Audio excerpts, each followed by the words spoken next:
Bienvenue dans Cultiver la biodiversité, le podcast qui vous dit pourquoi la biodiversité c'est un trésor à cultiver. Cultiver la biodiversité, épisode spécial 3. Être paysanne aujourd'hui, les questions de genre dans le monde paysan. Dans cet épisode, on s'éloigne un peu du sujet habituel de notre podcast pour vous parler de quelque chose qui nous tient à cœur, et qui est la question de genre dans le monde agricole.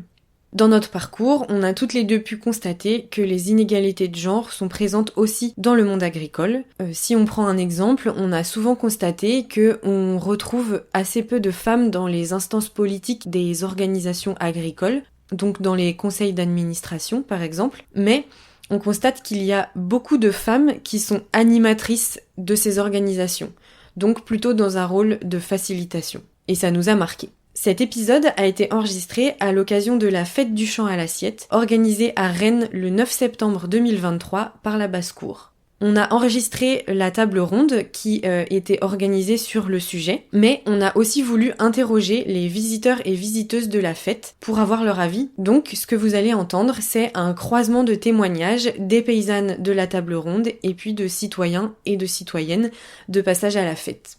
On a enregistré dans différentes conditions, plutôt en extérieur, et donc ne vous étonnez pas s'il y a des différences de qualité au fur et à mesure de l'épisode, mais ça vous donnera aussi une bonne idée de l'ambiance de la fête. Bonne écoute! Bienvenue à tout le monde à la Fête du Champ à l'assiette et à cette table ronde du coup sur les questions de genre dans le monde paysan. Du coup, donc moi je m'appelle Zoé et je vais animer la table ronde aujourd'hui, mais du coup moi j'ai pas grand chose à vous raconter sur le sujet, c'est surtout toutes les autres personnes qui sont là avec moi qui vont vous raconter des choses intéressantes. Bonjour à tout le monde, moi c'est Thérèse. J'ai été paysanne puisque je suis en retraite depuis 2 ans, en agriculture bio à la fin de la carrière, en système herbager depuis plus longtemps, membre de l'ADAGE d'ailleurs, par ce biais-là, et surtout très militante à la Confédération paysanne. Et j'ai vécu dans ma carrière qui a commencé en 83 des problématiques liées à la place des femmes en agriculture. Hein. J'ai même des fois remué dans les brancards. J'ai été double active aussi, j'étais formatrice pendant pratiquement toute ma carrière en CFPPA, notamment CFPPA du Reux, mais pas que. Et j'ai participé à la formation des gens qui se reconvertissaient pour s'installer en agriculture paysanne et en agriculture bio surtout, puisque c'était la problématique CFPPA du Reux. Et j'ai vraiment aussi côtoyé les jeunes en installation, et notamment des femmes, hein, parce qu'aujourd'hui il y a beaucoup de femmes qui s'installent. Et ça m'a apporté beaucoup de choses aussi, et revu que les choses n'avaient pas finalement tant changé que ça, malheureusement. Moi c'est Amand, je suis installée depuis 1 semaine officiellement. En fait, on a repris une ferme il y a 1 an et demi avec mon conjoint. On est en système bovin allaitant, donc je fais partie des L de l'adage. Bovin allaitant, on fait du cochon en plein air et une partie verger avec de la transformation. C'est une reconversion. Et voilà, je suis venue parce qu'effectivement, je fais partie des L et qu'on m'a demandé de venir. Bonjour, moi c'est Gwenaine. Comme je suis paysanne, installée depuis 6 ans sur une ferme en polyculture élevage, il y a actuellement des bovins de lait et des céréales et des vergers. Je suis là aujourd'hui parce que je fais partie des L de l'adage aussi. Je fais aussi partie de la Confédération paysanne dans laquelle je suis pas mal investie, et on a aussi créé une entité qui s'appelle les Travailleuses de la Terre, qui réunit un peu plus largement les personnes qui se reconnaissent là-dedans et qui réfléchit et essaye de proposer des solutions aux problématiques de genre dans l'agriculture paysanne liées à l'analyse du système politique capitaliste et patriarcal. Bonjour, moi c'est Lucie Rigal, je suis actuellement en changement de ferme. Je suis installée depuis une dizaine d'années sur une ferme en ferme pédagogique et en poule pondeuse, en vente directe. Et là, je passe, peut-être, croisant les doigts, sur une ferme en vache allaitante, juste parce que j'ai envie de rejoindre les ailes, en fait. Voilà, je suis fille de paysans et de paysannes, entre autres, et j'ai fait partie d'Accueil Paysan dans mes engagements, beaucoup, qui accueillent sur les fermes, notamment sur le volet accueil pédagogique et social. Et je suis investie à la Confédération Paysanne et à l'intérieur de ça, au groupe humain-animal, enfin le groupe de travail, qui réfléchit les relations humain-animal, dont la mort animale fait partie, et de la commission femmes au national. Il y a un groupe femmes national, et du coup, voilà, on fait des liens. Et je fais partie aussi des travailleuses de la terre. Bonjour, moi c'est Clémentine Commer. Je suis sociologue du genre et des mondes agricoles et du coup j'ai fait un travail de thèse sur le mouvement des femmes en agriculture. Du coup je me suis intéressée aux usages de la non-mixité et à la variété de ces usages. Donc j'ai étudié de nombreux groupes qui ressemblent aux ailes, aux travailleuses de la terre, mais aussi des groupes femmes qui existent dans les différents syndicats agricoles, etc. Et du coup, voilà, je me suis intéressée à la variété des parcours d'installation, le fait que la catégorie d'agricultrice, c'est pas une catégorie homogène et il y a différents profils à l'intérieur et donc aussi différents rapports au féminisme et aux manières d'avoir une plateforme de revendication relative à l'égalité professionnelle, de montrer que selon les groupes, c'était pas les mêmes revendications, les mêmes manières d'envisager le métier et sa place de femme. Ah oui, j'ai une expérience de salariat agricole en chèvrerie et j'ai fait quelques remplacements en bovin lait aussi.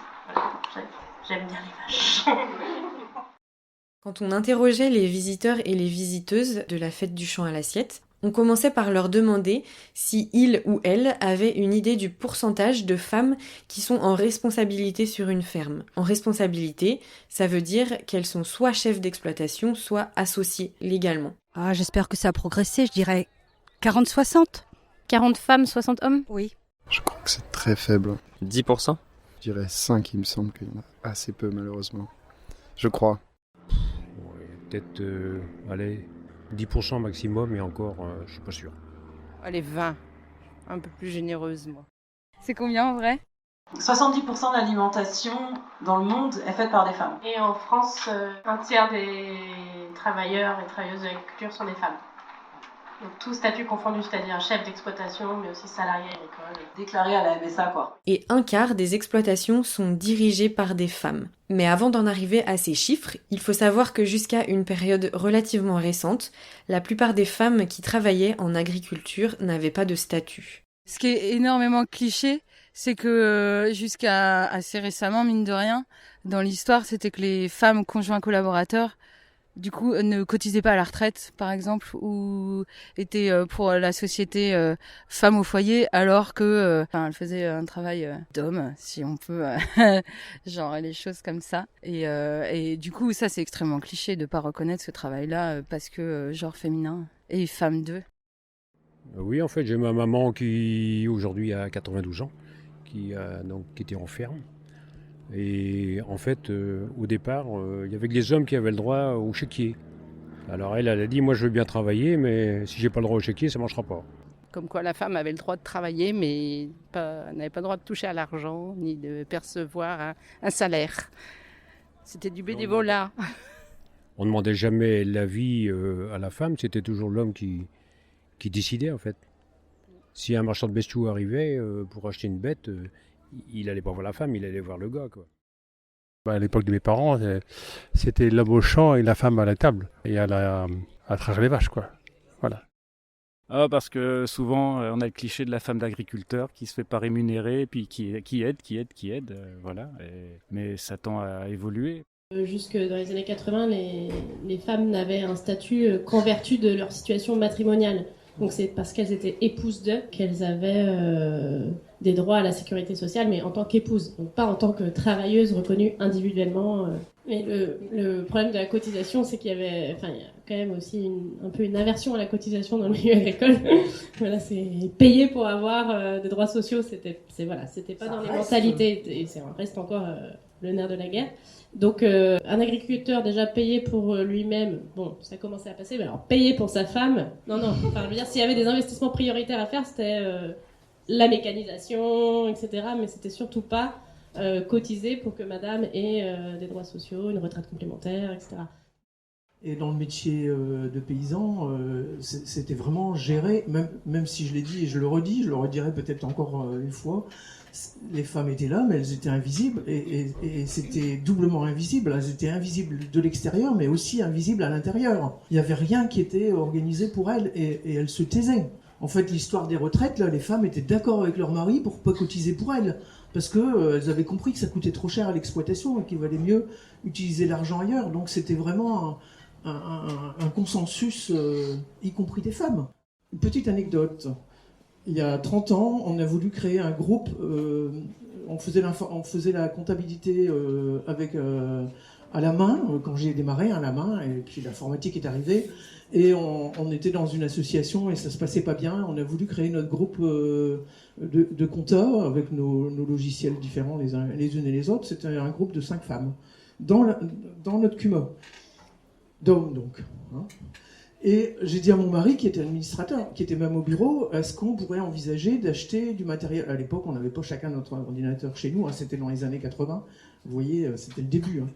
Et donc, je dis, est-ce qu'on peut envisager d'acheter matériel en groupe à la CUMA ? Alors, il me dit, bah, oui, je vais en parler. Donc, réunion, et il revient, et je lui dis, alors, c'est passé ? Il me dit, ben non, il trouve que c'est trop important l'investissement. J'ai dit, ah bon ? Ben merde ! Ils sont pas gênés d'acheter un tracteur à 100 fois plus cher. Alors là, ça faisait pas un pli, hein, il n'y avait pas besoin de discuter longtemps. Et il me dit, bah, va défendre le bout de gras. Je dis, ouais, d'accord, j'y vais. Bah, ça a été vite vu, hein. On a acheté le matériel. Donc, comment tout ça a évolué ? Parce qu'il y a des femmes qui se sont battues, parce qu'elles se sont battues. Je pense que si elles ne s'étaient pas mises en mouvement, justement, dans des groupes femmes ou à l'intérieur de leur syndicat, je suis pas sûre que le droit aurait beaucoup évolué. Donc, il y a eu tout un travail de fait par les agricultrices et paysannes pour revendiquer un statut professionnel. Donc avec des premières moutures en 78-80 et puis ensuite au gré des décennies, voilà, une acquisition de droits professionnels, mais aussi de droits, par exemple en termes de congé maternité, il y avait un statut différencié pour les femmes agricultrices. Oui, et donc il y a eu un alignement tendanciel sur les droits au congé maternité comme ce qui prévaut chez les salariés. Et donc grâce au combat des paysannes, de nombreuses choses ont évolué, à la fois d'un point de vue légal, mais aussi dans les mentalités. Comme dans tous les métiers, il y a des femmes, voilà. Aujourd'hui il y a des femmes routiers, il y a des femmes chauffeurs de bus, il y a des femmes pilotes d'avion, voilà. Je dirais que c'est peut-être moins physique avec les travaux, la modernisation. C'est vrai que conduire un tracteur avec un engin derrière, c'est pas plus dur que de conduire une voiture. Là je travaille dans une ferme et il y a principalement des femmes au final, en maraîchage. À la tête à l'est, on a Adèle qui élève des chèvres. Mais ça va, elle a trouvé un groupement. C'est pas la galère, bien sûr que si, que c'est aussi la galère, mais pour d'autres raisons. Pas pour des raisons de genre, on va dire. Moi, ma question suivante, c'était est-ce que le fait que les femmes qui sont présentes sur les exploitations agricoles, qui gèrent des exploitations agricoles, qu'est-ce que leur présence, elle peut permettre est-ce que ça permet des choses ? Est-ce que ça change quelque chose quand il y a des femmes ? C'est récemment, quand les femmes ont commencé à s'installer à leur nom, que les choses ont changé. Parce que quand une femme s'installe seule sur sa ferme, elle est bien obligée d'adapter plein de choses aux problématiques qu'elle va trouver, parce qu'elle ne peut pas penser qu'il y aura quelqu'un qui viendra l'aider tous les jours. Donc c'est que là que ça commence à changer. Et c'est donc très récent. Il y a quelque chose de l'ordre de ne pas être feignant, d'être fort, d'être puissant sur une ferme, et aussi des valeurs qui sont portées par le patriarcat et le capitalisme, quoi, de force, valeur, rentabilité, d'avancer. Et du coup, la transformation peut-être de la pratique agricole sur les fermes avec l'arrivée des femmes. Donc là, c'est juste sur un point technique. On a adapté en fait les outils agricoles pour pas se casser le dos, et donc du coup, ça a favorisé aussi la pratique des hommes à l'intérieur de ça. Moi, je suis arrivée sur des fermes, je faisais à 20 ans beaucoup de remplacements agricoles en vaches laitières notamment, et c'était beaucoup de remplacements de mecs qui avaient le dos pété, qui avaient 35, 40 ans, 50, et qui étaient vraiment cassés en deux, quoi. Je parle pas moralement, mentalement, parce que c'était aussi le cas, mais c'était physiquement, en tout cas, ils étaient cassés. Et en fait, l'outil agricole n'était pas adapté en fait à tenir physiquement pour un homme, à soulever des remorques à la main. Voilà. Et nous, quand on arrive, pour le coup, moi, je peux pas rivaliser non plus avec certains types sur la ferme à porter des sacs de 50 kilos, quoi. Donc du coup, on essaye de réfléchir à des outils adaptés pour pas se casser le dos. Et en fait, du coup, ils en profitent maintenant très largement, quoi. Pour moi, il y a aussi un truc important à signifier sur la place des femmes dans les fermes, c'est que l'immense majorité du travail domestique, du travail dit reproductif, donc c'est-à-dire faire les courses, le ménage, la bouffe, gérer les enfants, prendre rendez-vous chez le dentiste, ainsi de suite. Donc tout ce travail reproductif et domestique incombe très généralement aux femmes dans la société. Et je dirais presque encore plus sur les fermes où il y a une énorme perméabilité entre le privé et le professionnel. Et du coup, ce travail domestique qui n'est pas valorisé, qui est invisibilisé la plupart du temps et non reconnu, mais c'est du temps de travail. Et du coup, clairement, en fait, quand on a ce temps de travail-là dans une journée qui fait 24 heures, on ne peut pas mettre le même temps de travail en face dans l'atelier productif qu'il y a un mec qui est complètement déchargé de ces tâches-là. Donc, nécessairement, en fait, les femmes vont essayer de trouver des adaptations parce qu'en fait, avec cette surcharge de travail domestique, en plus du travail productif, en fait, on cherche à faire rentrer tout dans une même journée. Donc, essayer de trouver de la plus-value. Il y a plein de solutions différentes qui sont mises en place.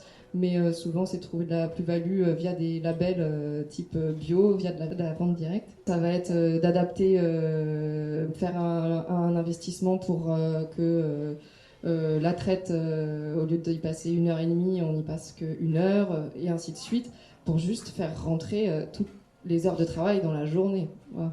Et après, on ira plus précisément sur ce volet-là après, mais il y a une étude faite par Émilie Serpotian en recherche-action là, qui a étudié du coup l'arrivée de femmes sur des fermes et qui montrait la transformation vers des directions agroécologiques quand les femmes arrivaient sur les fermes. Alors, il faut faire attention avec ce que je viens de dire là, parce qu'on pourrait aller dans des biais essentialistes voilà. Mais on va en revenir tout à l'heure sur cette question. Mais en tout cas, il y a une transformation agroécologique due à l'arrivée de femmes sur les fermes étudiées. Je voulais juste, effectivement, je suis d'accord avec toi sur le côté très viriliste, en fait, qu'on voit en agriculture. Moi, c'est un des trucs qui m'a choquée l'année dernière, c'est tout est dur. On a repris une ferme laitière, c'était un monsieur qui était tout seul sur sa ferme. Et j'ai pleuré de rage sur des trucs à la con à faire, où je bloque encore aujourd'hui parce que c'est dur et c'est vraiment, même pour les mecs, c'est rageant, il y a un côté, il faut bourriner quoi. Et du coup, le fait d'arriver en tant que femme, et je pense même plus généralement en tant que non issue du milieu agricole, parce qu'on arrive peut-être avec d'autres cadres et on se dit, franchement, pourquoi est-ce qu'on se casse le dos et pourquoi est-ce que ça va être aussi dur ? Ça oblige, ça va vers des choses plus pratiques, plus fluides et plus respectueuses aussi du corps des paysans. Et des paysannes à fortiori. J'ai 2 filles, mais elles auront le droit d'aller sur un tracteur si elles ont envie d'aller sur un tracteur. Je pense que féminiser les métiers liés à l'agriculture peut-être favoriserait peut-être le maintien de certaines exploitations, je ne sais pas, ou le partage des tâches. Et surtout, je pense une forme d'agriculture plus responsable de l'environnement. Je pense que les femmes sont plus sensibles à ces sujets long terme que les hommes. Et ce serait une façon justement de donner une nouvelle dimension à l'agriculture. Je sais qu'il y a a priori quand même quelques chiffres qui ont tendance à montrer que les femmes ont plus tendance à se tourner vers le bio, faire des systèmes qui sont moins problématiques vis-à-vis de l'environnement. Qu'est-ce que vous en pensez ? On se bataille pour savoir qui va expliquer ça parce que c'est assez complet. J'y vais. Donc, ce que je disais juste avant, c'était qu'il y avait une transformation vers des directions agroécologiques des fermes avec l'arrivée des femmes. C'est complexe à aborder comme question parce qu'on veut pas arriver vers l'essentialisme justement et de dire en fait les femmes elles sont plus proches de la nature et plus douces et donc du coup il y a une transformation agroécologique. Du coup vu que nous on n'est pas de ce féminisme là, en fait la manière dont on l'explique, et si je me casse là l'explication je refile voilà. On est éduqués à être femmes et les hommes sont éduqués à être hommes. Et du coup, il y a un certain type de valeurs qui sont inculquées des bébés, même dans le ventre de la mère, des bébés à être femmes. Donc on peut aller au supermarché, on voit les rayons roses et les rayons bleus, c'est très clair. Moi, je dis souvent cet exemple-là parce qu'il est criant, quoi, avec des poupées, de prendre soin, avec les poupées, faire le ménage, prendre soin avec du social et du travail domestique, donc le travail reproductif. Et donc du coup, dans toutes ces valeurs-là, être éduquée femme, il y a toutes les valeurs de care, de soin, de prendre d'avoir une empathie collective, de prendre l'avis du collectif avant même le sien, et du coup le contraire en éducation genrée homme. Et donc toutes ces valeurs-là, en fait, qui sont inculquées un peu formatage dès tout petit, ça fait que quand on réfléchit à l'installation agricole, il y a un prisme global et collectif qui est pris en compte, dont l'impact des pesticides sur les autres, les enfants, la manière dont on va gérer justement, comment je vais gérer et mes enfants. Enfin, voilà, et du coup ça va vers un peu des petites structures paysannes en vente directe, où du coup c'est un peu plus facile de gérer tout ce système-là. Bon, du coup, Lucie a bien expliqué ce qu'on entendait par le fait de ce qu'on sous-entend par le genre, que le genre féminin et le genre masculin, c'est un processus éducatif, pas essentialiste. En tout cas, on part pas sur cette base-là. Et du coup, à chaque genre a été apposé un système de valeurs. Donc, en effet, les femmes, un système de valeurs qui est plus autour du soin, et chez les hommes, plus des valeurs autour de la force, du courage, de l'abnégation, et ainsi de suite. Et du coup, ça, par exemple, nous, aux Travailleuses de la Terre, on travaille pas mal sur ces questions-là. Et en fait, on dit que ça, c'est le système patriarcal qui a divisé les humains en genre féminin et genre masculin, avec des systèmes de valeurs assignés. Et ça a été très très pratique, parce que en fait ils ont divisé ces systèmes de valeurs en imposant une hiérarchie. Il faut quand même pas déconner. Il y a des valeurs qui comptent plus que d'autres. Et dans cette hiérarchie, on va dire que les valeurs dites masculines ont beaucoup plus été rapportées au domaine de la culture, et les valeurs dites féminines, donc du soin, de l'écoute, de la reproduction et ainsi de suite, ont beaucoup plus été rapprochées du côté de la nature. Et du coup, ça a permis de légitimer l'exploitation en fait gratuite du travail des femmes de la culture par la nature, puisque finalement les hommes étaient plus du côté de la raison, les femmes du côté des sentiments, et du coup ça s'est divisé comme ça d'un point de vue hiérarchique. Et nous, on dit qu'en fait, c'est à peu près la même chose qui s'est passée par rapport au vivant. Il y a eu le même processus de considérer que le vivant, la nature, on va dire en général, était pas capable de raisonner, était pas capable de défendre, et du coup, il fallait plutôt en prendre soin, etc. Du coup, en fait, on pouvait s'autoriser à l'exploiter. Aujourd'hui, on parle d'exploitation agricole, plus beaucoup de fermes d'ailleurs, et ainsi de suite. Et du coup, il y a ce passage-là entre finalement la domination patriarcale que subissent les femmes, qui est en lien, d'un point de vue de l'imaginaire, avec la domination des hommes, des humains sur la nature. On peut le voir aussi avec les pauvres, les Suds, les Nords, on peut le décliner plusieurs manières. Et cette articulation-là, donc ça c'est un peu pour nous le fonctionnement, on va dire, de la logique patriarcale. Et en fait, ce qui s'est passé récemment, on va dire pendant les 30 Glorieuses, c'est qu'il y a eu la promesse du monde capitaliste et industriel envers les femmes de dire on va vous libérer de votre astreinte, de votre travail domestique par la technologie. Nous, cette force capitaliste va pouvoir vous libérer. Et en fait, ça a été une énorme arnaque. Il n'y a pas eu du tout moins de travail, pas du tout. Et du coup, il y a eu cette arnaque au moment des 30 Glorieuses qui a fait émerger des mouvements qu'on appelle aujourd'hui des mouvements écoféministes, qui ont articulé la critique du capitalisme et du patriarcat, en disant que le capitalisme utilisait finalement le fonctionnement qu'avait instauré le patriarcat de l'exploitation de la nature par les humains, du bénéfice du travail gratuit des femmes par les hommes, du bénéfice du travail des Suds vers les Nords, et ainsi de suite, quoi. Et pour en arriver à la question de base de pourquoi est-ce que les femmes vont vers l'agroécologie, c'est aussi de se dire, en fait, on se rend compte que ce système capitalo-patriarcal ne peut pas être une réponse, en fait. Ne peut absolument pas être une réponse pour nous, puisque finalement, on est exploité en tant que femme par ce système-là, capitalo-patriarcal. Et que, du coup, en fait, on va essayer d'en trouver des solutions à l'extérieur, en fait, de ce système. Pour ça, le processus était un petit peu long, mais pour moi, ça explique pas mal pourquoi est-ce qu'en fait, En fait, on ne croit plus aux arnaques du capitalisme, on ne croit plus à l'arnaque du patriarcat, et qu'en fait, il faut qu'on trouve des solutions à l'extérieur. Et du coup, les solutions extérieures, c'est un renversement des valeurs des systèmes patriarcaux, et de dire, en fait, le care, le prendre soin, et ainsi de suite, et en fait, c'est ça qu'on a envie de défendre, et c'est ça qui va sauver la planète, et c'est ça qu'on veut faire dans notre quotidien, c'est comme ça qu'on veut élever nos animaux, et ainsi de suite. Ouais, trop bien. Et juste pour alimenter les facteurs explicatifs de la contribution des femmes au renouvellement des pratiques agricoles, il y a aussi une dimension très sociologique qui explique ça. C'est que en fait, les fermes se transmettent quand même encore majoritairement en lignée masculine. Et du coup, en fait, il y a des difficultés d'accès des femmes aux outils de production, tels qu'ils existent, quoi. Et donc, du coup, un moyen de quand même s'installer, c'est de s'installer autrement. Et donc, on va choisir des systèmes qui s'accommodent de plus faible investissement, d'une plus faible mécanisation, etc. Donc, des systèmes qui dérogent quand même aux normes dominantes de production.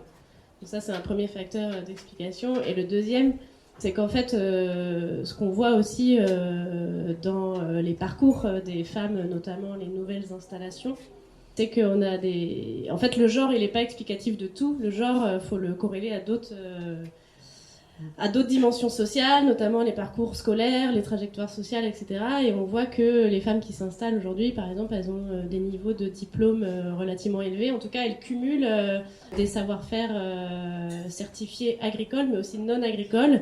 Elles ont eu des expériences salariées dans des centres urbains. Elles ont parfois été très familiarisées avec le mouvement féministe avant de rentrer dans la profession agricole, etc.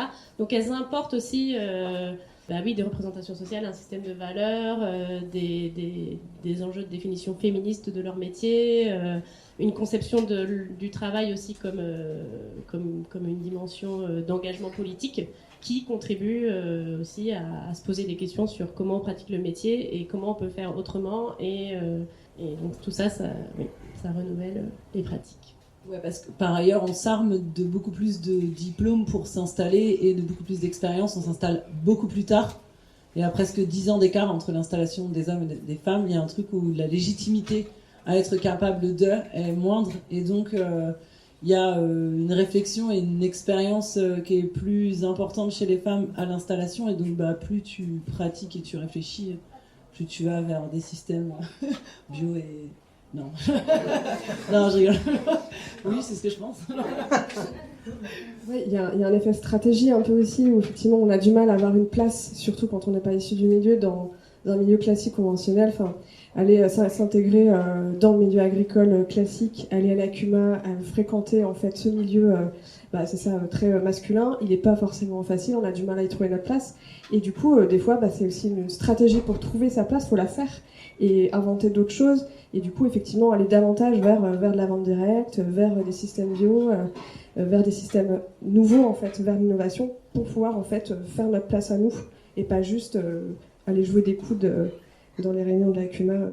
Oui, je rejoins Amande, parce que, en fait, du coup, aussi, la reconnaissance, elle n'est plus que dans le milieu agricole, parce qu'elle est tellement difficile pour les femmes, la reconnaissance dans le milieu agricole, qu'il faut finalement aller la chercher ailleurs pour... Parce que, on fait pas un métier sans reconnaissance. Enfin, moi, j'envisage pas ça comme ça, en tout cas.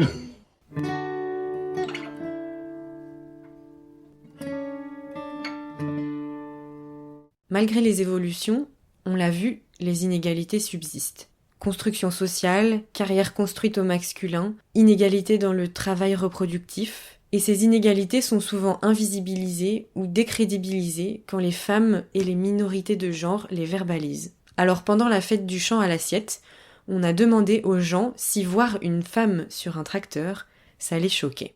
Grave, ça me choque, on n'en voit pas sur un tracteur, ça n'existe pas, c'est comme les œufs de Pâques, des fois on les trouve pas. Et en vrai, je crois que j'en ai jamais vu, pourtant je suis quand même paysanne. Pas dans l'amour et dans le pré par exemple. Ça j'en ai déjà vu. Non, ça me choque pas, mais c'est vrai que c'est pas forcément... Enfin, c'est peut-être pas l'image d'Épinal que je dirais que j'ai dans ma tête. Enfin, moi, j'avais beaucoup d'agriculteurs dans ma famille, mais c'est vrai que je n'avais pas d'agricultrice. Parce que c'est encore vu comme un métier où justement faut être fort, faut être manuel, il faut savoir manier des gros outils. Donc c'est pas un métier de femme comme on imagine ce que représente la femme encore aujourd'hui dans notre société. On va dire que le schéma classique, c'est le fiston de la famille qui joue avec des tracteurs, que ça fait rêver les tracteurs et que c'est lui qui reprend la mission de reprendre la ferme. Ça doit être difficile de creuser sa place dans un monde sûrement régi par les hommes. Je pense qu'elles sont encore invisibilisées, c'est vrai, quand on a qu'à les voir dans la présence des femmes dans la représentation agricole, que ce soit dans les coopératives, dans les services comme les banques, etc. Il y en a, hein, c'est pas zéro, mais sans doute ça a évolué un peu, mais ça reste très minoritaire. Et en fait, dans les CUMA, n'en parlons pas, quand une femme rentre au bureau d'une CUMA, souvent elle est... Enfin, bon courage, hein, en tout cas. Vraiment bon courage. Il faut oser quand même, encore aujourd'hui. Mais tant mieux qu'il y en ait, parce que souvent elles font aussi bouger les choses. Ah oui, CUMA c'est coopérative, oui. Coopérative d'utilisation de matériel agricole. C'est en fait une coopérative pour le matériel et on met le matériel en commun et après on s'en sert. Mais d'ailleurs dans les CUMA il n'y a que des hommes pratiquement. Les administrateurs ce sont des hommes, les gens au bureau ce sont majoritairement des hommes, le président c'est toujours un homme. Enfin en tout cas je ne connais pas de femmes aujourd'hui. Il y en a peut-être, mais... ça doit vraiment être très très très minoritaire en France. Et les salariés, c'est pratiquement que des hommes aussi. Ce sont des chauffeurs, donc c'est pratiquement que des hommes. Donc vous voyez, c'est vraiment un millier d'hommes. Parce que quand on dit 30% des femmes sont actives, après-guerre, même encore quand on s'est installé, moi-même, c'était beaucoup plus que ça. Mais elles étaient complètement invisibles. Elles n'avaient pas de statut très majoritairement. Aujourd'hui, ça s'est quand même amélioré, mais il reste 20% des femmes qui n'ont pas de statut. Il y a sûrement des hommes qui n'ont pas de statut, ou de statut qui leur permet d'accéder à un vrai métier, en fait, enfin à une reconnaissance en tout cas. Parce que quand on est conjoint de quelqu'un, mais qu'on travaille toute la journée sur le boulot, je vois pas pourquoi on n'aurait pas de statut. Mais en fait, c'est une réalité encore aujourd'hui. Il y a sûrement des hommes qui n'ont pas de statut, mais c'est beaucoup plus faible, le pourcentage. Je suis pas sûre de mon chiffre, mais je crois que c'est plus de 50% quand même des femmes installées qui ont le droit du congé maternité ne le prennent pas parce qu'il est quand même pas adapté à la situation agricole. Et sur les retraites, je sais pas si vous savez à peu près la moyenne de retraite d'un paysan à l'heure actuelle, c'est autour de 850 €. Et pour une paysanne, c'est les chiffres de cette année, parce qu'on a bossé un petit peu dessus, c'est 530. Et ça c'est lié au statut que les femmes n'avaient pas. En fait, les femmes ont très peu cotisé du fait qu'elles n'étaient pas reconnues. Enfin, c'est comme si j'ai dit invisible, c'est carrément ça. Complètement invisible, pourtant elles travaillaient sans doute autant que les hommes. Peut-être plus même, parce que souvent elles ont 3 métiers. La ferme, les enfants et le ménage. J'ai l'impression qu'on a toutes un stock d'anecdotes mais énorme. Je crois que Maud Bénézy, qui est la dessinatrice, enfin l'autrice de la BD qui apparaît derrière nous, disait que les femmes qu'elle a suivies appelaient ça les pépites. Nous, quand on se retrouve avec les elles, en fait, en général, il y a toujours un moment d'échange sur la dernière qui t'est arrivée, quoi. Et notamment, on a un groupe Signal WhatsApp pour échanger des infos, et souvent, il y a des moments où, en fait, on vient de se prendre un vent monstrueux ou un acte de sexisme énorme et de rage, on va le partager avec les autres qui vont comprendre en fait toutes les répercussions que ça et oui, l'invisibilité elle est encore énorme. Moi, une anecdote principale, je me suis installée avec mon conjoint, on était 2 installations différentes à la chambre d'agriculture. Et à un moment donné, je me suis rendu compte que j'arrivais pas à suivre les démarches à l'installation, j'y arrivais pas. Et en fait, je me suis rendu compte que depuis plusieurs mois, toutes les infos concernant mon installation étaient envoyées sur la boîte mail de mon conjoint. Ah, bon, comment est-ce qu'on peut suivre quelque chose ? C'est une anecdote, je sais pas s'il y en a qui veulent en dire. Ouais, là, moi, il y a 2 personnes qui sont installées en ERL sur ma ferme et elles me disaient l'autre jour, j'ai toujours pas les codes pour aller sur notre compte. Donc c'est un mec et une nana. Et du coup, elle était là, j'ai toujours pas les codes. Et elle a mis, là, ça fait 2 ans qu'ils sont installés, quoi. Et elle a toujours pas un code perso. Elle doit emprunter les codes de son associé pour pouvoir aller sur les comptes en banque. Et là, j'ai réalisé que moi, j'ai fait ça pendant presque 8 ans. parce que je recevais pas mes codes, j'avais beau le demander. Enfin, du coup, c'était toujours, je devais noter pour aller sur mon propre compte en banque de ARL, je devais noter Pierrick Rigal.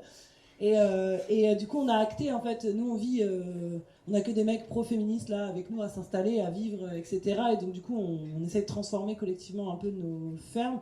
Et on s'est rendu compte qu'à chaque fois que j'allais acheter du matériel agricole, ou alors quand l'entreprise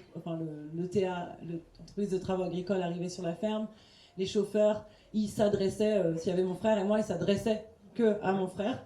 Et moi, j'étais comme ça, à côté, et que des fois, il s'adressait au père de mon fils qui était animateur sportif. Et du coup, et moi, il disait, bah alors, t'as combien de poules et tout. Et du coup, et lui, il était en mode, moi, je ne sais pas. Et moi, je répondais à la question, mais clairement, je répondais. Et puis il faisait ah ouais, enfin, et il répondait, il communiquait quand même avec le mec qui était à côté de moi. C'était même malaisant pour lui parce qu'il y avait un truc où je vais pas parler à ta femme, ce serait enfin il y avait un peu un truc en mode il était gêné, il n'arrivait pas, je lui répondais et ça arrive régulièrement ce genre de cas quoi où du coup on a dit avec mon frère bon bah pour les médias, pour les entrepreneurs agricoles, pour machin, on donne ton numéro, c'est toi qui y vas. Et tu vas toute seule parce que les médias, mais sur médias, disaient la ferme de Pierrick et sa sœur, la ferme de Pierrick et sa sœur, la ferme. Alors je suis pas la femme d'eux, mais je suis la sœur d'eux. Et du coup je suis là, putain, on a fait exprès de s'installer, genre pas en conjoint, je suis quand même la sœur. Et donc bon, bref, et du coup ça n'arrête pas quoi de faire, c'est continuellement ça. Donc au départ tu dis c'est rien, oh, ça va, c'est pas grave. Enfin, je veux pas commencer à, et ça t'attaque, et ça te bousille au fur et à mesure en fait de trucs mais en fait ça te bousille ta compétence, ta confiance en toi sur beaucoup de choses quoi. C'est que du coup tu te dis je dois pas être compétente, ça doit être chaud. En fait je dois raconter de la merde. Et du coup ta légitimité, même si au départ moi je suis fille de paysan et du coup j'avais confiance en moi sur. Mais en fait ça te la grignote petit à petit quoi. Et une fois qu'on vire les numéros de Pierrick et qu'on met les tiens, tu communiques, ils ont pas le choix. Mais du coup ils te parlent en professionnel, quand ils te serrent la main, au début ils rigolent un peu et puis après ça le fait quoi. Ils disent bon bah c'est elle. Et en vrai ça le fait. Il y a des stratagèmes, mais ouais, c'est tout le temps, quoi. C'est une lutte, c'est un combat, une lutte. On est en lutte continuellement, quoi. Effectivement, comme Lucie disait, le côté quand on est en installation, c'est pareil, ça fout plein de doutes sur son projet, parce que on est là, on arrive, on a plein d'idées, et puis en fait, on rencontre plein d'interlocuteurs, on visite des fermes, et en fait, le retour que nous font nos interlocuteurs, ils vont forcément influer sur notre projet. Et typiquement, effectivement, il y a le même truc. Tu visites une ferme, un couple en l'occurrence. Et en fait, quand on parle technique, le monsieur, il répond au conjoint. Quand on visite la maison, par contre, alors madame, on a visité la maison. Parce que nous, évidemment, c'est la maison qui nous intéresse et pas les vaches. Et à la chambre d'agriculture, moi, le truc qui me gonflait, je voulais faire, du coup, je m'installais au début en vache allaitante et en verger. Et en fait, on me disait, ah oui, vous allez faire du petit fruit et de la caille. Non, je vais pas faire du petit fruit, je vais faire du fruit. C'est du grand fruit. C'est con, hein, c'est des petits fruits et des grands fruits. Mais madame, elle fait des petits fruits, elle fait pas des grands fruits. Les grands fruits, c'est un truc de mec.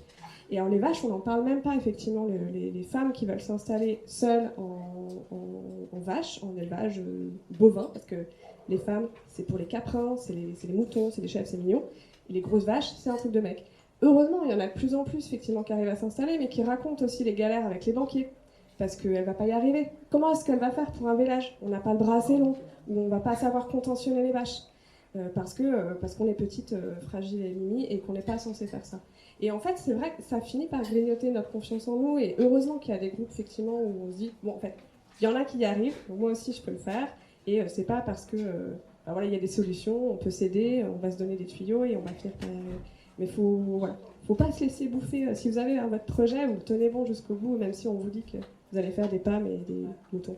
Je suis complètement d'accord avec ce que tu dis, Amande, et je pense que les groupes, notamment les L, ça nous a toutes aidés aussi sur ce truc de confiance en nous. En fait, ça grignote. On est attaqué de partout, les portes, elles sont énormément ouvertes pour qu'on se tire de ce métier. On n'est pas à notre place. Du coup, tout est un peu fait pour ça. Donc, pour ça que moi, je considère qu'on est en lutte, rien qu'en étant paysanne et en restant installée. Mais en effet, ce quotidien, en fait, cette invisibilisation, le fait qu'on nous rapetisse notre rôle en permanence, qu'on nous met en doute, ça grignote la légitimité, la confiance. Et les groupes auxquels on fait partie, moi je me rappelle, un des premiers trucs qu'on s'est rendu compte, c'est qu'on était tout arrivé avec des problématiques qu'on pensait personnelles, de je suis pas assez douée pour ça, je suis nulle là-dessus, en fait c'est peut-être pas ça, nanana, pour se rendre compte qu'en fait toutes, on était concernés par les mêmes préoccupations, Et du coup, à un moment donné, on se dit, si on est concerné, c'est peut-être que le problème, c'est pas de nous juste toutes seules, c'est peut-être un problème systémique. Et là, on commence à avoir prise sur quelque chose. Et on peut on peut essayer d'enclencher un changement, quoi. Et ces difficultés évoquées par les paysannes lors de la table ronde ont été confirmées par Manu et Lauriane, qui sont toutes les deux en parcours d'installation et qu'on a rencontrées pendant la fête. C'est chaud pour différentes raisons. D'une part parce que, par exemple, j'ai fait mon parcours 3P à la Chambre d'agriculture. Donc c'est chouette, j'ai appris plein de choses et j'ai rencontré des belles personnes. Mais en fait, c'est quand même beaucoup des hommes. Moi, j'ai dû évaluer mon chiffrage. Il y avait quand même une femme, mais les autres, c'était des hommes. Et en plus, c'était des conventionnels. Et clairement, ils ont rigolé du projet. Du coup, c'est pas toujours simple. Après, moi, je m'installe seule. Je suis célibataire. Et du coup, je vois bien que... on me demande pourquoi je m'installe pas avec mon conjoint, en fait. C'est une des premières questions. Voilà. Et après, moi, je m'installe. Du coup, je cherche à m'installer. Donc là, je suis en plein parcours de financement. Et je vois bien que ça bloque pour certaines personnes de m'installer seule. Et en plus, en tant que femme, quoi. Oui, du coup, vu que je suis en parcours d'installation, du coup, j'avais mon conseiller de la Chambre d'agriculture au téléphone. Parce que, notamment, je lui disais que j'étais pressée que le dossier soit transféré parce qu'on est en cours d'acquisition d'un terrain et que notre peur, c'est la SAFER qui préempte. Et si la SAFER est préempte, donc la SAFER, c'est un organisme qui s'occupe de la gestion des terres agricoles, voilà. Et donc, effectivement, qui peut préempter lors de l'achat de terres. C'est pour ça qu'on voulait que le dossier soit transféré en Normandie. Et donc, du coup, il m'a dit au téléphone, mais honnêtement, Lauriane, est-ce que tu penses que la SAFER va préempter ? Parce qu'effectivement, en fait, on a un terrain, qui donne pas forcément envie aux agriculteurs d'autour d'être préemptés. J'ai dit en soi non, mais disons que j'imagine toujours les pires scénarios, quoi, parce que vaut mieux ça. Puis il fait c'est bien un truc de femme, ça. Donc là, j'étais vraiment sur le cul. J'étais pas du tout préparée. Mais en fait, c'est un mec qui a la cinquantaine et voilà, je pense qu'il a compris que j'étais un peu surprise et puis il a dit non, mais je rigole, hein. Mais bon, c'est vrai que vous avez un peu tendance à tout anticiper, mais il y a pas besoin, hein, forcément. En gros, j'anticipe trop, quoi. Je suis une femme, donc j'anticipe trop. Puis pas forcément besoin d'autant anticiper. Ouais, si. Comme Manu, à qui on souligne son célibat, souvent, les femmes qui s'installent en agriculture sont renvoyées à leur lien aux hommes. Si un couple hétérosexuel s'installe en agriculture, aujourd'hui encore, on va avoir tendance à se dire que le projet va fonctionner, plus que si une femme s'installe seule. Mais évidemment, s'installer en couple induit des inégalités spécifiques. Sur la question de la charge mentale, Gwenaine, tu l'as déjà évoqué tout à l'heure, mais en fait, ce qui est aussi peut-être singulier au milieu agricole, ou en tout cas au monde des indépendants de manière générale, c'est qu'il y a une forte perméabilité entre le domicile, la sphère professionnelle, la sphère privée. Du coup, on travaille chez soi, et ça a beaucoup d'implications, parce que dans la mesure où les tâches parentales et domestiques continuent d'incomber quand même, encore majoritairement aux femmes, ça crée en fait une constante déprogrammation du travail agricole, puisque en fait on va alterner des activités sur la ferme, à la maison, etc. Il y a des activités considérées comme périphériques, où est-ce qu'on les classe quand on lave les côtes, est-ce que c'est du travail professionnel, est-ce que c'est du travail domestique, quand on libère les zones de déplacement sur la ferme qui sont encombrées, là aussi, de quel travail ça relève. Donc, en fait, quand on va chercher le médoc chez le veto, etc., en fait, on a une série comme ça de micro-tâches qui sont mises bout à bout. Et à la fin de la journée, qu'est-ce que tu as fait aujourd'hui ? En fait, on a du mal à expliquer. C'est pas une tâche qui rentre dans... qui est vue comme une tâche canonique de la production. J'ai fait mon champ de labour, ou je sais pas quoi. Et du coup, ça aussi, ça contribue à émietter la conception du travail, alors que toutes ces tâches, elles sont évidemment nécessaires au maintien de l'outil de production et puis au fait que la ferme tourne, quoi. Et je pense qu'en fait, pour rejoindre un peu le propos de Gwenaine sur le système capitalisme agro-industriel et l'influence des modèles de production aussi sur la division sexuée du travail, en fait, plus il y a de pression à aller vite sur les fermes et plus on doit faire beaucoup dans un temps restreint, plus l'ordonnancement du social se sclérose pas. Donc plus en fait les tâches genrées reviennent naturellement au galop. Quand on doit être efficace, eh ben, on redivise. Et du coup, ce que m'ont dit, moi, beaucoup de femmes installées qui avant étaient salariées, voilà, déjà en couple, etc. Elles m'ont dit avant, ouais, on avait trouvé nos équilibres dans le partage des tâches domestiques, parentales, etc. À partir du moment où on s'est installé sur la ferme et que voilà, la priorité c'était dégager le revenu agricole, etc., ça a redivisé complètement les espaces, du dedans, du dehors, du productif, du reproductif, etc. Et parce que aussi il y a cette logique de rentabilité qui fait qu'on peut en fait désapprendre nos rôles sociaux, ça suppose du temps. Sur ce truc du temps, je te rejoindrai, c'est aussi, on est beaucoup, surtout à l'install, on fait tout dans l'urgence, du coup il n'y a pas le temps d'apprendre qu'il faut faire, donc dégenrer les tâches, ça passera peut-être dans 5 ou 6 ans, on verra. Et en fait, un des trucs qu'on fait, nous, avec les L, c'est qu'on intervient en milieu scolaire sur les questions de genre en agriculture. Et une des choses dont on s'est rendu compte très rapidement en intervenant en milieu scolaire, c'est que en fait, toute la partie technique de l'agricole était apprise en général pendant les périodes de stage et pas dispensée par les centres de formation. Et du coup, c'est laissé au bon vouloir des maîtres et maîtresses de stage d'apprendre ce qu'ils veulent faire apprendre. Et en général, les mecs montent sur des tracteurs, les filles, non.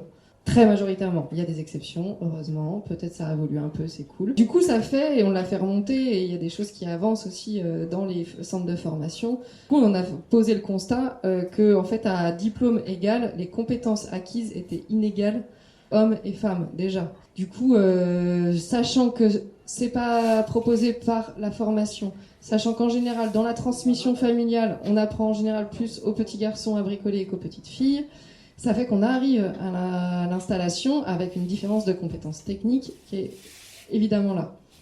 Du coup, cette différence de compétences techniques, elle fait que s'il faut qu'on fasse un mur en parpaing parce qu'il y a un truc qui s'est cassé la figure, s'il faut qu'on aille faire un point de soudure parce que le machin a lâché et tout ça, et ben en fait, il faut apprendre à souder, il faut apprendre à faire un peu de maçonnerie, il faut apprendre à utiliser les outils et ainsi de suite.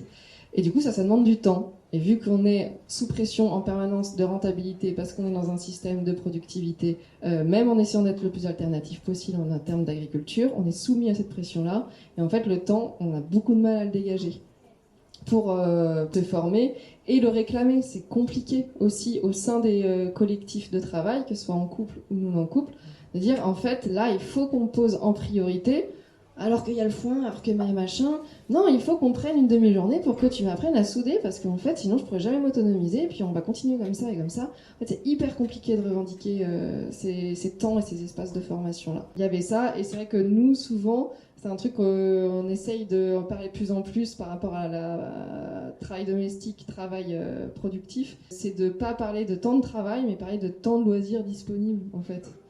En fait, à la fin de la journée ou à la fin de la semaine, combien de temps de loisirs disponibles il reste à chacun, chacune, et ben en fait, en général, c'est souvent assez proche, c'est-à-dire pas grand-chose.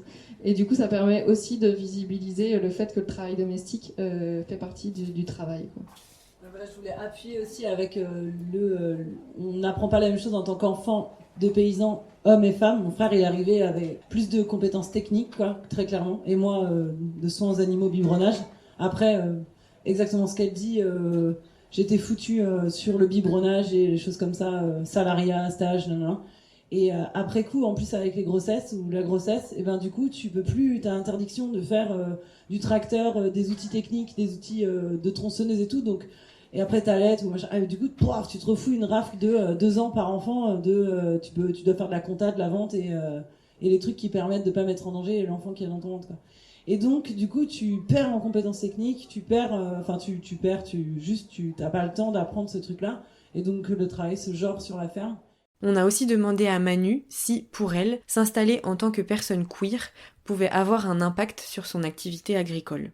C'est une très bonne question parce que justement ça m'a questionnée. Moi c'est quelque chose qui m'angoisse un peu en fait, qui me stresse parce que c'est con mais si tu fais un super système agricole, que t'es super bon techniquement, n'empêche que si tu vends pas tes produits, ta ferme elle va couler en fait. Et du coup moi ça m'a beaucoup questionnée et je savais pas vers qui me tourner sachant que je connais personne de queer et d'installé. Si je connais un couple d'agriculteurs mais c'est quelque chose dont on n'a pas du tout eu l'occasion d'en parler. Mais moi ça me questionne quand même surtout à la campagne. Du coup on est parlé à mon agent immobilier qui j'achète une ferme. Et je lui ai dit, mais en fait, il faudrait que je te parle d'un truc, mais comment est-ce que ça se passe dans la ville où je veux m'installer Est-ce que les gens sont ouverts? Et comme je me sentais bien avec lui, je lui ai demandé, mais est-ce que tu penses qu'il faudrait que je dise ou pas que je sois lesbienne? Et du coup, je me suis sentie hyper con d'ailleurs d'avoir ce type de questionnement, mais je dis, mais moi, si je vends pas mes produits, comme je cumule pas mal de choses qui peuvent rendre encore plus difficile l'installation, le fait d'être une femme qui s'installe seule, le fait d'être en bio dans une ferme extensive avec des process qui sont différents de la norme, notamment des agneaux d'herbe, pas du tout élevés en bergerie, et développer un système de port plein air. Je cumule déjà beaucoup, et le fait d'être lesbienne, je me dis que ça commence à faire beaucoup, et ça peut faire une charge déjà sur les épaules, et ça m'inquiétait, donc j'en ai parlé donc à cet agent immobilier, et il m'a dit, mais en même temps, est-ce que vous avez envie de vendre à ce type de personnes qui n'accepteraient pas que vous soyez lesbienne? Et donc c'est là où je me suis dit, ah ouais, t'as raison. Et du coup, là maintenant, j'ai réussi à me mettre en accord avec moi-même en me disant, en fait, je vais pas le dire ou ne pas le dire. Comme on va pas demander à une personne hétérosexuelle, au fait, je suis hétéro. Je vais juste faire ma vie comme ça, et puis voilà, si je dois présenter ma conjointe, je présente ma conjointe. Et pour lutter contre toutes ces inégalités dans les milieux agricoles, les mobilisations continuent et les paysannes s'organisent à toutes les échelles. Moi, c'était une stratégie de m'installer. Je ne me suis pas installée en couple, je me suis installée avec mon frère, mais je l'ai utilisé en tant que stratégie avec lui, parce que j'ai vu que c'était un parcours assez... Je voulais m'installer toute seule dans le sud, mais j'ai dit, non, en fait, ça va être assez compliqué. Et donc, du coup, on a fait stratégie 2. Je le dis parce qu'on veut y aller seul, et faut être entouré, parce que ça cogne quand même, l'installation déjà, et en tant que femme seule, encore plus. Et donc, du coup, on a utilisé le fait, on a joué sur le patriarcat pour pouvoir passer, en fait, sur des trucs où j'allais voir le banquier, ça passait pas. Du coup, boum, Pierrick, il arrivait, ça passait. C'est horrible, mais c'est la réalité, quoi. J'ai demandé la ferme, c'est pas passé. Et du coup, c'est lui qui a été 1 an après, et boum, on l'a eu. Et donc, du coup, on a joué en fait avec ce paf. Et donc, des fois, en fait, on faisait cette carte-là de quand on revendiquait quelque chose dans le groupement de producteurs et que ça passait pas 2 mois, il arrivait, il disait, c'est un peu chiant, mais en fait, des fois, j'en avais marre de batailler. Et donc, j'ai joué de cette. D'être associée à J'aurais pu combattre plus et dire non, c'est bon, je vais y arriver toute seule, mais ça m'aurait vraiment attaqué avec en plus les enfants, la vie quotidienne de beaucoup de choses. J'étais épuisée, et donc du coup en tout cas on a trouvé la manière de se dire on le fait, mais par contre on le critique, tant pis, en fait on va utiliser cette arme là juste pour fumer les gens. Et puis derrière, on reprend sur la destruction du patriarcat dans notre groupe, dans notre association. Et donc pas de travail genré. Et donc on a avancé tout doucement en 12 ans, en 10 ans, comme ça, sur la ferme. Voilà, c'est un peu mon expérience d'être avec un homme, à travailler avec un homme sur une ferme, Et c'est surtout si on fait quelque chose qui est genré ou quoi qu'est-ce, c'est de se dire on le fait là une fois, mais on revient tout de suite en arrière, parce qu'il ne faut pas que ça devienne une règle. Et que si c'est plus facile parce que c'est lui qui demande, faut pas que ce soit toujours lui qui demande. Et du coup, c'est un peu ponctuellement au compte-gouttes, juste parce que des fois on peut pas et c'est trop violent pour. Mais voilà, moi je trouve que ça peut être. On peut utiliser le fait d'être avec un homme sur une ferme comme une arme aussi de destruction patriarcale. C'est que du coup, il y avait un truc où, peu importe le temps que je mettais, j'allais monter la ferme pédard, toute seule, les lecs, l'eau, la plomberie. Et du coup, si j'avais un bug, je lui posais une question. Il répondait, mais s'il venait sur mes chantiers, il se taisait, C'était vraiment... il venait pour m'aider, il faisait ouvrier, et moi, je testais. Et si ça foirait, c'est pas grave, je me testais, en fait. Et il n'y a jamais eu de problématique à ce niveau-là sur... il faut juste cadrer vraiment le truc, on nous prend pour des tarés parce qu'on est hyper strict.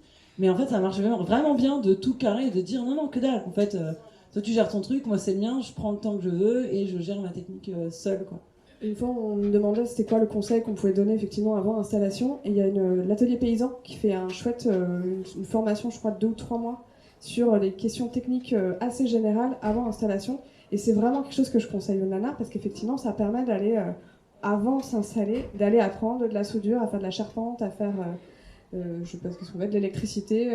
Nous, c'est des choses qu'on fait du coup en formation avec les L.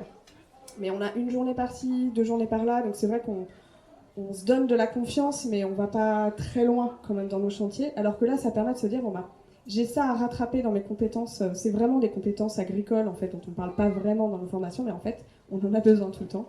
Et d'avoir des bases en bricolage, ça fait gagner un temps de fou après en installation et ça permet d'être moins décalé effectivement par rapport à son associé masculin si on en a. Je rajouterais juste que le décalage technique, il a un coût. C'est que les femmes qui sont installées seules, en fait, qui n'ont pas ces compétences-là, elles délèguent à des tiers et elles les payent. Hein. Donc en fait, c'est un coût très concret, très réel. Oui, et puis c'est toujours plus facile de se former à l'extérieur que de se former au sein. Enfin, moi, je vois au sein de mon GAEC, on était 2 femmes et 3 hommes. C'était compliqué. Enfin, c'est exactement ce qu'elles ont dit, je ne veux pas le redire, mais j'ai vécu ça. Nous, on est efficace là-dedans, ne viens pas. J'ai posé des parpaings au début de ma carrière, mais après, je ne l'ai plus fait parce que il y a autre chose. Attends, mais il y a urgence, là, il faut aller traire, c'est l'heure de la traite. Forcément, c'est toi qui y vas, quoi. C'est même, on le dit même plus, c'est tellement évident. Et voilà, ça s'en va comme ça, et puis petit à petit, il y a des choses, c'est toujours les mêmes qui les font. Et résultat, moi j'ai une TMS et mon associée femme aussi, d'avoir trop fait la traite. Si on avait plus partagé, peut-être que tout le monde en aurait un peu, mais elle est obligée de se faire opérer, moi moins, grâce au fait que je travaillais à mi-temps. Voilà la réalité des fois. À l'inverse, je trouve que du coup c'est important effectivement de réfléchir à la question du travail genré, pas genré. Et en même temps, des fois le travail genré, la répartition genrée du travail, des fois c'est aussi ce qui peut nous convenir. Et l'important c'est d'avoir le choix. Mais des fois c'est aussi ce qui peut nous convenir. Ça a été assez difficile sur l'installation parce qu'en fait moi j'adore la com, j'adore la commercialisation. Et je peux passer des heures dessus, ça me pose aucun problème. Mais c'est vrai que du coup ça me faisait chier parce que c'était moi qui le faisais et que en fait c'était le boulot de femme et que pendant ce temps monsieur il était sur le tracteur. Et ça m'a bouffé un moment, parce qu'en plus on avait ce truc de il faut être efficace, donc du coup on utilise chacun nos compétences. Mais pour Damien c'était relou aussi parce qu'il se tapait les tâches pas marrantes. Et en fait je trouve que l'important c'est qu'on mette le doigt sur qu'est-ce qu'on a vraiment envie de faire, comment est-ce qu'on veut partager le travail, et qu'est-ce qu'on a envie de... comment on se partage les tâches ingrates et comment on se partage les tâches sympas. Et comment effectivement on est un peu interchangeable, comment on apprend quand même ensemble. Mais sans se mettre la rate au courbouillon, si on aime aussi... biberonner les veaux et que monsieur il adore le tracteur, peut-être que des fois, et que nous on déteste, peut-être qu'il ne faut pas se poser de questions. On a une collègue elle déteste le tracteur, et du coup elle délègue, mais du coup elle dit c'est pas parce que je sais pas faire, c'est parce que je délègue parce que j'aime, je délègue parce que j'aime pas ça. Et c'est aussi important de dire c'est pas parce que c'est un choix aussi technique que je fais, ça c'est un truc que je fais faire. Pendant cet épisode, les paysannes de la table ronde ont plusieurs fois mentionné des groupes dont elles font partie, et notamment le groupe des L. C'est un groupe de femmes au sein de l'association Adage Ille-et-Vilaine qui accompagne des éleveurs et des éleveuses dans la mise en place de systèmes herbagers. Le groupe des L a récemment publié un clip qui s'appelle L'invisible gronde pour partager leur vécu. L'idée du clip, il est arrivé parce que ça faisait déjà quelques années qu'on se retrouvait entre nous, là, au groupe des L, et qu'on avançait, qu'on prenait conscience de nos statuts, de ce que ça permettait, de ce que ça nous astreignait, et ainsi de suite. Et qu'en fait, on a eu envie de le partager, et aussi à nos associés, à nos collègues, à nos amis. Et du coup, il y a eu l'idée d'en faire un petit spectacle pour l'AG de notre association l'Adage. Et le spectacle durait 20 minutes à peu près et terminait par cette chanson qu'on a écrite suite à un travail qu'on a fait avec 2 personnes, une animatrice et une comédienne. Et du coup, on l'a joué. C'était très émouvant quand on l'a joué et en fait un peu les suites de ça, et on s'est dit il y a eu l'envie d'avoir quelque chose d'un peu plus autonome et du coup on s'est dit qu'un clip c'était cool et ça en valait pas mal de monde et que le texte était hyper beau et qu'on avait envie qu'il fasse son chemin, quoi.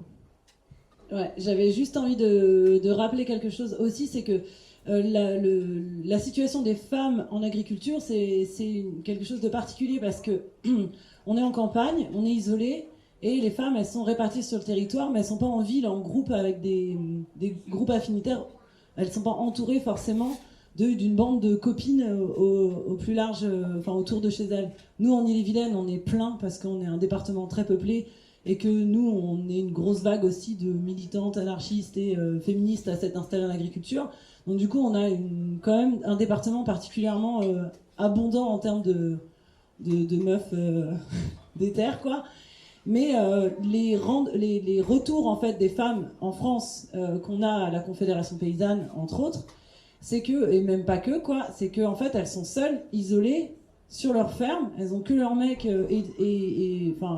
avec elles sont en couple ou pas, ou alors seules dans les campagnes, et donc du coup elles ont besoin de ces réseaux-là aussi parce qu'elles sont complètement isolées, et aussi elles ont besoin qu'on agisse sur place, parce que là on parle d'un patron ou de quelqu'un qui voudrait pas nous donner la parole, mais en fait la réalité c'est qu'il y a de la violence verbale, il y a de la violence physique, et il y a de la violence sexiste et sexuelle, très clairement sur le territoire, partout. Et c'est quotidien. Enfin, quand on est féministe et qu'on le dit tout haut comme moi, et ben du coup, toutes les meufs, elles m'appellent et du coup, elles viennent me voir pour me raconter en fait en off ce qui se passe. Et donc ça n'arrête pas parce que vu que j'ai la casquette féministe et que je me montre et que certaines n'osent pas, et ben du coup, les paysannes du territoire en Bretagne ou ailleurs viennent me voir pour me dire il m'est arrivé ça, il m'est arrivé ça, il m'est arrivé ça, et en fait, ça n'arrête pas. Et c'est tout le temps. Et donc du coup, et moi j'ai envie de le dire aussi, rapprochez-vous, installez-vous, rapprochez-vous de groupes de femmes dans ce cadre-là, et c'est pour ça que ces réseaux de femmes qui réfléchissent d'ailleurs au niveau national à faire des groupes d'action directs, parce que la justice est trop longue, et qu'à un moment donné on a envie de dégager les mecs qui font des trucs sur les fermes directement, donc on réfléchit à un groupe qui pourrait agir là, et en Ille-et-Vilaine aussi. Mais du coup, c'est aussi ça, parce qu'on n'a pas évoqué cette question-là d'aujourd'hui. Et je pense que c'est très important de le dire et de l'évoquer et de trouver des solutions collectives pour pouvoir que ça cesse. Et si c'est pas par la justice ou par nos pancartes, ce sera par de l'action de force s'il le faut. Et 2 intervenantes ont aussi participé à l'organisation des rencontres des travailleuses de la terre. Ok, donc les travailleuses de la terre, on a rassemblé, on n'a pas voulu rassembler que des femmes qui étaient déclarées à la MSA au titre de exploitante à titre principal ou alors conjointe collaboratrice, enfin déclarée à la MSA. On a voulu rassembler aussi les salariés, les femmes qui étaient paysannes vivrières et aussi les bûcheronnes et les travailleuses de la mer, mais on n'avait pas. Et donc, on a voulu rassembler tout ce monde-là parce qu'on sait que les femmes s'installent aussi plus tard en agriculture et du coup, on est beaucoup à être salariés pendant un long temps et que quand t'as la double casquette patron-mec et que t'es salarié, bah, tu t'en prends plein la gueule aussi, quoi. Donc du coup, on a fait une rencontre des travailleuses de la terre. On a fait, donc il y avait une travailleuse de la terre, une rencontre des travailleuses de la terre qui se passait en Drôme en même temps qui se passait ici en Bretagne. Et donc on a fait des groupes d'auto-formation technique, donc en soudure, bûcheronnage, électricité, abattage de poules et découpe. Et à la suite de ça, on a voulu se rencontrer sur de l'atelier technique parce que on voulait pas se rencontrer sur un ordre intellectuel, de se cliver sur des manières de penser le féminisme ou de penser la lutte ou de penser tout court. Et du coup, vu qu'on est paysanne et qu'on se rencontre en général par le travail, on a travaillé ensemble le matin. On s'est entendu là-dessus, enfin voilà, et après on s'est rencontrés là-dessus. Et après on a abordé des thématiques ensemble autour du travail reproductif, socialité et travail domestique, l'invisibilisation des femmes dans les institutions, les voisins, les médias, etc.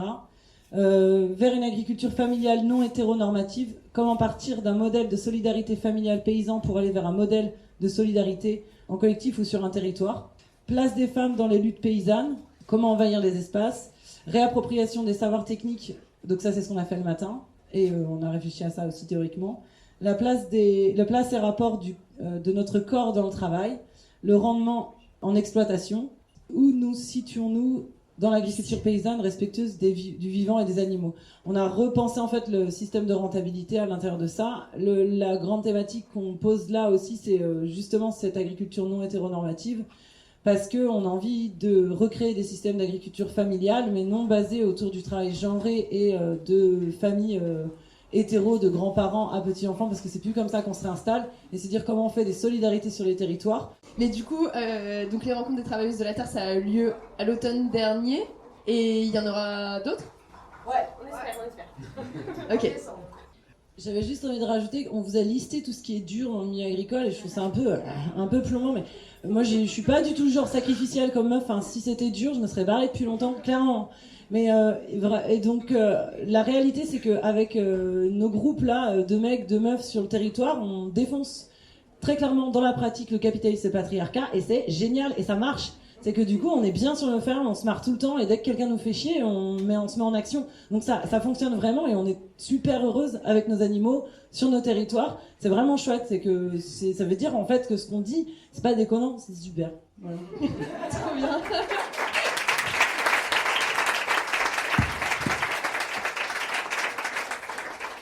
Merci pour ce mot de la fin très positif.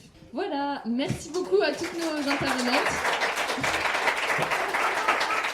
Merci beaucoup aux paysannes qui ont participé à la table ronde. Merci à Nadine, Jacques, Cécilia, Hélène, Guillaume, Gaëtan, Rémi, Alexandre, Catherine, Laurent, Brigitte, Jean-Luc, Vincent, Servane, Lauriane, Manu, d'avoir bien voulu répondre à nos questions. Merci beaucoup à Zoé pour l'animation de la table ronde et pour son aide précieuse à la réalisation de cet épisode. Et enfin, merci à Estelle pour l'enregistrement des micro-trottoirs. On espère que cet épisode vous a plu. Comme d'habitude, n'hésitez pas à nous envoyer vos remarques ou vos questions sur les réseaux sociaux. On est sur LinkedIn, Instagram et Facebook. Ou par mail, on vous met notre adresse mail dans la description. À bientôt pour un nouvel épisode de Cultiver la biodiversité.